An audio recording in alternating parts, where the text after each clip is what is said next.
Se você perdeu o 9º e o 10º episódio de Kimetsu no Yaiba da terceira temporada, cola aqui nesse vídeo que você vai ter um resumão. E se você já conferiu, cola aqui também para ver se a gente está falando os pontos altos certos, se você concorda ou não. Vamos lá?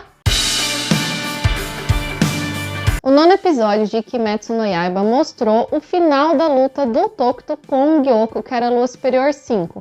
Finalmente, o Gyoko revelou a sua forma verdadeira, ele não é aquela cabeça com os bracinhos e aquela voz irritante dentro de um vaso.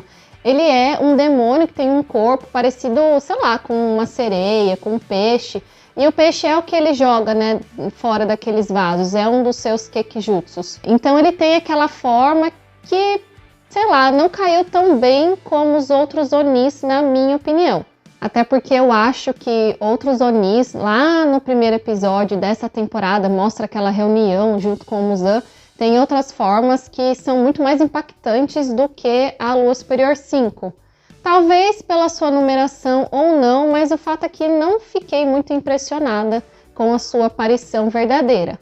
Mas o ponto alto desse 9º episódio foi, né, o final que ele teve. Finalmente ele teve sua cabeça cortada pelo Tokito. E o Tokito, um ponto que precisa também ser exaltado nesse episódio é que agora ele recobrou a sua consciência de verdade. Ele teve uma cena de flashback ali que mostra ele de novo com o irmão, ele sem força alguma para sair daquela situação.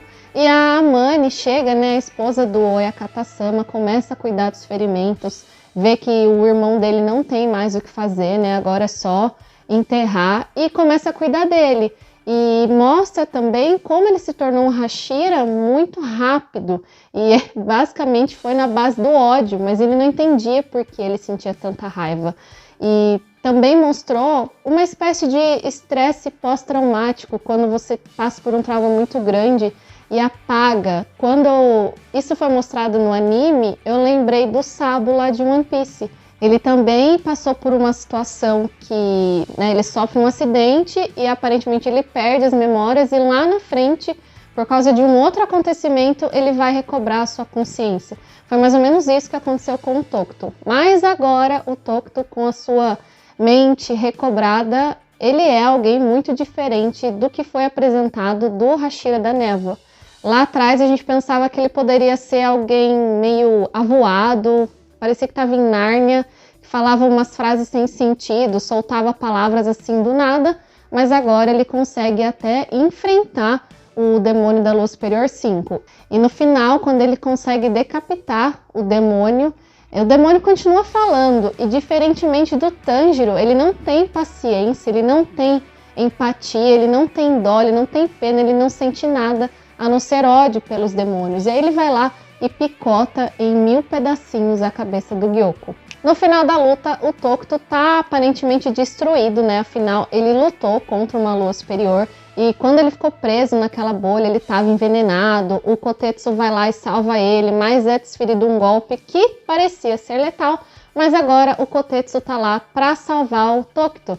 Ele foi salvo, o Kotetsu foi salvo pela aquela empunhadura em formato de chama que fazia parte da espada do Rengoku, né? Estava lá num lugar que salvou a vida do Kotetsu. E é ele que aparece agora, vivo, não tão forte assim, né? Não tão firme e forte, mas ele tá lá e segura o Tokito quando ele tá aparentemente desmaiando depois de uma luta tão intensa.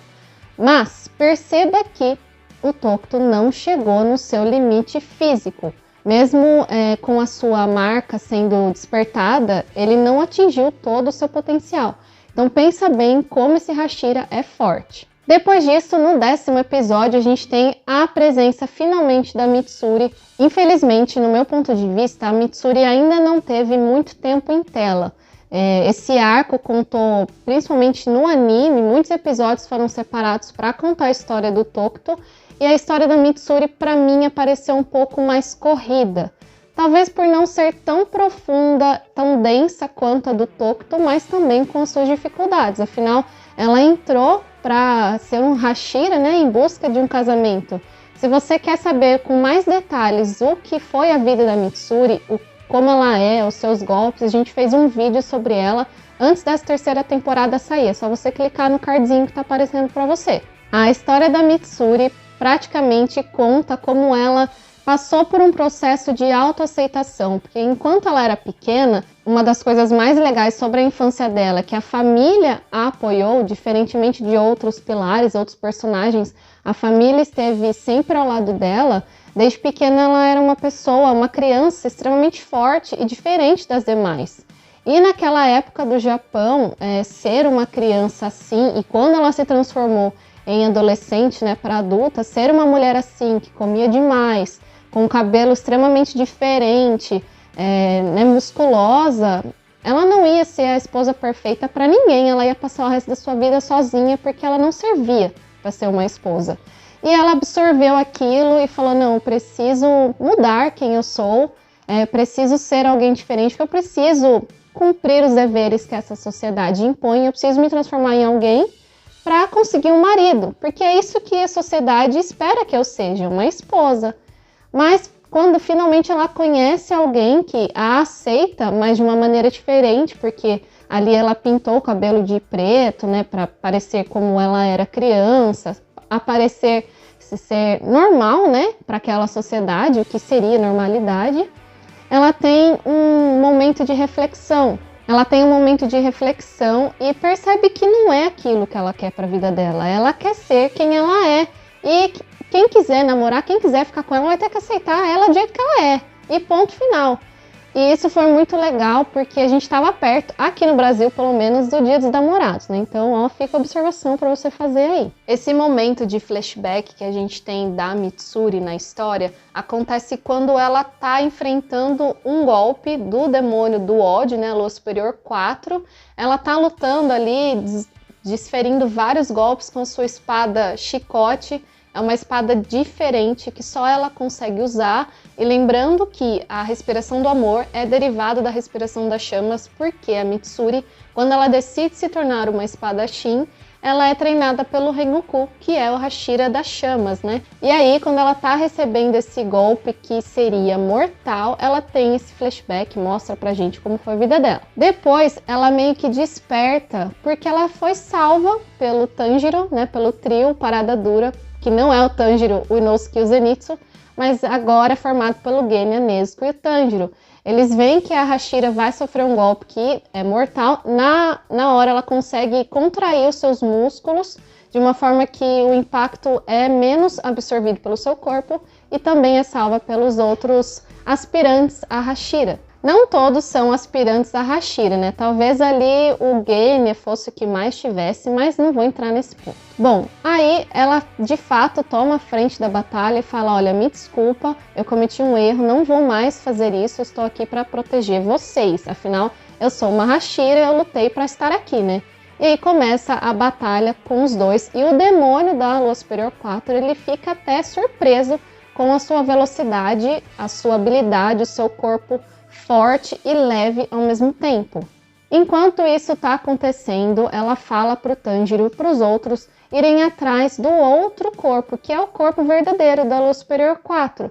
A Mitsuri percebe, né, que ali ela vai perder muito tempo e é o tempo que talvez o Tanjiro precise para conseguir derrotar a forma verdadeira desse demônio. Então ela fica lá meio que distraindo esse demônio enquanto os outros três vão atrás dele. E no final desse episódio, finalmente é revelado por que o Genya age daquela forma, fica com os olhos transformados, por que ele não perdeu o dente, por que ele fica com dentes de presa, com unhas grandes, né, parecendo garras de demônio. É explicado então que ele, quando ele come carne de Onis, ele fica mais forte, porque ele temporariamente adquire as características daquele demônio. Então, quanto mais forte ele comer um demônio, né, quanto mais forte esse demônio for, mais forte e mais, sei lá, com capacidade de regeneração, ele vai ficar. E é isso que acontece com ele. Algo muito diferente do seu irmão, que é o Senemi, o Hashira do vento, né, que se tornou um caçador de demônios.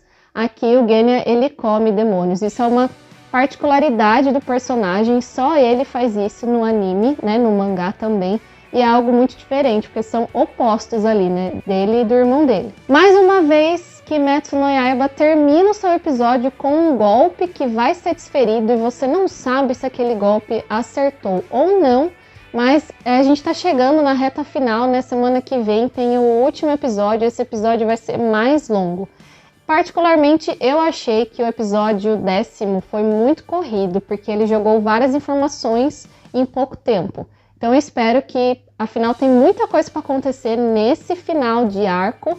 Eu espero que a Ufotable saiba planejar bem esses minutos valiosos, porque muita água ainda vai rolar e tem um acontecimento marcante.